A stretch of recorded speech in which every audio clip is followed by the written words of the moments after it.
Shalom saudara yang kasih, puji Tuhan, hari ini saya ada di kaki Gunung Semeru dalam pelayanan kasih. Bersama saya ada Bapak Pendeta Matius. Beliau salah satu tim Tagana Raja Wali yang begitu banyak berkecimpung, yang tahu betul keadaan di tempat ini karena mereka banyak berbuat kasih dalam bakti, peduli, menolong saudara-saudara kita yang ada di tempat ini. Pak, melihat tempat ini sebenarnya apa sih Pak yang terjadi di sini? Sebenarnya ini dulu adalah perumahan masyarakat, Ya. tetapi pada waktu Semeru erupsi yang pertama akhirnya tertimbun.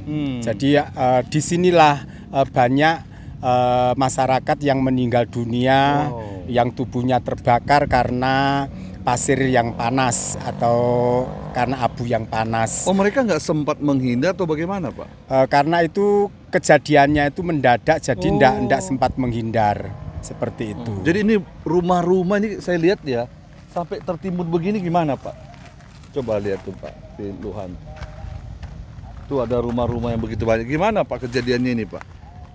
Kejadiannya itu karena sebenarnya kan itu pagi hari, jadi mereka tidak sempat ngungsi karena sudah sekian lama mereka berada di tempat ini dan belum pernah terjadi erupsi yang sebesar ini. Ini berarti baru kasus yang terjadi setelah sebelumnya Pak ya? Iya. Berulang-ulang. Tahun-tahun sebelumnya itu belum pernah terjadi yang seperti ini. Jadi baru yang tahun yang lalu baru terjadi ini. Jadi merenggut jiwa banyak juga Pak ya? Ya, sekitar kalau yang di sini itu puluhan jiwa yang meninggal juga. Cuma ini kan yang tampak kelihatan sama kita Pak. Daerah lain masih banyak ya? Ya, masih Semeru, banyak nanti di sebelah atas, yang di sebelah kanan sungai nanti kita bisa lihat di sana lagi. Dan itu erupsi yang kedua. mereka sudah banyak pindah dari tempat ini Pak ya? Mereka sudah dipindahkan karena pemerintahan sudah membangunkan huntaran. Jadi mereka sudah diungsikan ke situ. Bagaimana Pak reaksi Bapak ketika itu terjadi?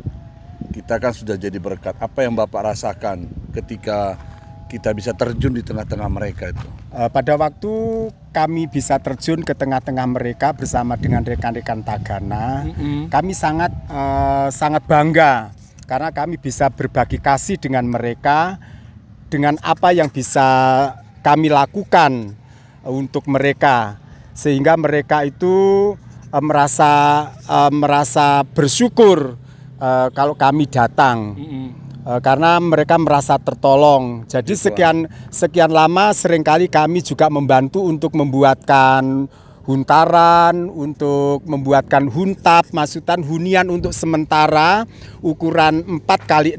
Yang penting mereka itu bisa istirahat untuk sementara sebelum huntaran yang dibangun pemerintah itu jadi. Oh, gitu ya. Jadi kami bersama-sama dengan rekan-rekan Tagana, bersama dengan donatur-donatur yang ada, kami juga ngisi rumah mereka seperti Karena udah hancur semua, kebutuhan mereka nggak ada Pak ya? Mereka ndak punya uang, ndak punya untuk makan sehari-hari. Jadi selain kami memberikan bantuan, menyalurkan bantuan seperti beras, minyak, dan lain pokoknya bahan-bahan pokok. Selain itu yaitu mengenai isi rumah seperti kasur, seperti dipan, meja, dan lain sebagainya. Dan kejadian itu pun terulang kembali bulan 12 kemarin Pak ya? Ya, kejadian itu kalau boleh saya katakan itu ulang tahun.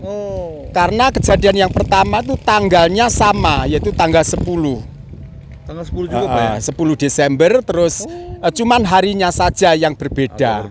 Kalau yang pertama 10 Desember itu harinya itu hari Sabtu, terus yang tahun ini 10 Desember harinya hari Minggu. Puji Tuhan. Jadi sampai hari ini pun sebenarnya kita masih banyak harus berbuat sesuatu buat mereka Pak ya? Untuk menolong, memperhatikan keadaan mereka karena rumah mereka hancur begini nih semua Pak ya. Jadi buat rekan-rekan dimanapun berada, kita tahu bahwa alam punya rahasia tersendiri yang kita nggak tahu kapan. Kita berpikir erupsi pertama ini sudah selesai, ternyata bulan 12 kemarin masih terjadi ya Pak ya? Terjadi lagi. Nah itu sebabnya Pak Matius bersama rekan-rekan Tagana yang ada di garis depan, kita bersyukur ada tim seperti ini yang bisa turun tangan kepada masyarakat untuk menolong dan memberkati. Itu sebenarnya saudara yang jauh di sana, mungkin saudara bisa tidak hadir di sini membantu mereka, tapi dapat berbagi, membantu, menopang, menguatkan. Bukan hanya orang-orang yang korban, tapi tim Tagana juga mereka perlu kita doakan, kita perlu perhatikan supaya mereka bisa bekerja lebih giat lagi, menolong dan memberkati saudara-saudara kita. Dan kita percaya itu semua ada rencana dan maksud Tuhan buat kita, Pak ya. Ya. Jadi ada pesan Bapak terakhir buat kita semua supaya apa yang kita lakukan untuk gerakan kasih. Pesan saya apabila di antara Bapak Ibu yang saat ini merasa digerakkan hatinya untuk membantu mereka, kami selalu terbuka yaitu buat Tagana ini. Karena Tagana ini adalah tangan kanan yaitu dari mereka sangat membutuhkan kita. Gitu. Puji Tuhan.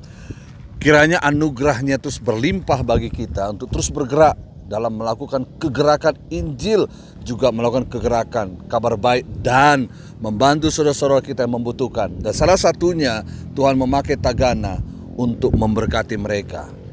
Saya Pastor Afro Marbons bersama dengan Pastor Matius, kami dari kaki Gunung Semeru, berdoa dan memberkati kita semuanya. Shalom.